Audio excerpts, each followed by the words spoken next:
বেশি কিছু আশা করো না। দীর্ঘ প্রতীক্ষা ও নানা রকম বিতর্কের অবসান ঘটিয়ে গত বছর মুক্তি পেয়েছিল দেব শুভশ্রী অভিনীত বহুল আলোচিত সিনেমা ধূমকেতু। সিনেমাটি মুক্তির পর থেকে দর্শক মহলে জোর আলোচনা শুরু হয়। এটাই কি তবে দেব শুভশ্রী জুটির শেষ সিনেমা? অবশেষে মিলল সেই বহু প্রতীক্ষিত উত্তরের ইঙ্গিত।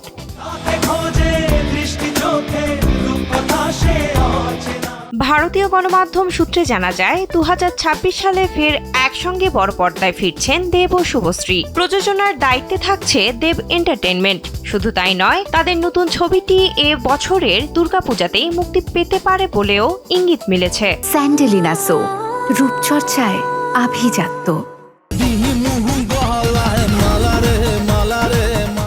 গত বড়দিনে দেব ও শুভশ্রীর আলাদা আলাদা ছবি মুক্তি পায়। দেব অভিনীত প্রজাপতি 2 এবং শুভশ্রীর লহ গৌরাঙ্গের নামে দুটি ছবি প্রেক্ষাগৃহ পাওয়া নিয়ে বিতর্কে জড়িয়েছিল। সেই বিতর্ক পেরিয়েই ফের একসঙ্গে কাজ করার সিদ্ধান্ত নিয়েছেন এই দুই তারকা।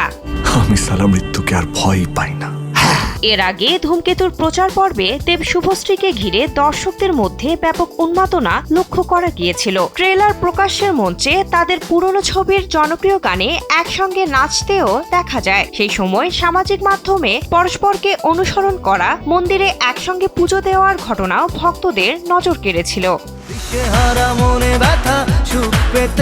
তবে সিনেমা মুক্তির পর ফের দুজনের মধ্যে দূরত্ব তৈরি হয় বলে গুঞ্জন ছড়ায়। কিছু মন্তব্যকে ঘিরে বিতর্ক তৈরি হয়, যার প্রভাব পড়ে দুই তারকার ফ্যান ক্লাবেও। সেই বিতর্কে রাজ চক্রবর্তী ও অভিনেত্রী রুক্মিণী মৈত্রের নামও জড়িয়ে পড়ে। কিন্তু শেষ পর্যন্ত সমস্ত বিতর্ককে পিছনে ফেলে ফের একসঙ্গে কাজ করার সিদ্ধান্তেই অনড় থাকলেন দেব শুভশ্রী।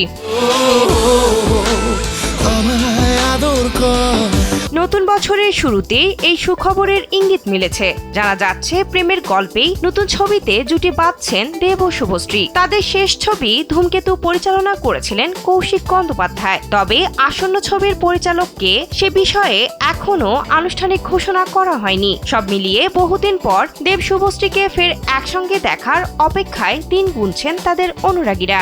স্বপ্ন নীল প্রেম দু হাত পাড়ায়, স্বপ্ন নীল প্রেম ডাকে আমায়। বিনোদন ডেস্ক, কালবেলা। রাতে ঘুম ঘুম ঘুম আসে না, চোখে ঘুম ঘুম ঘুম নামে না।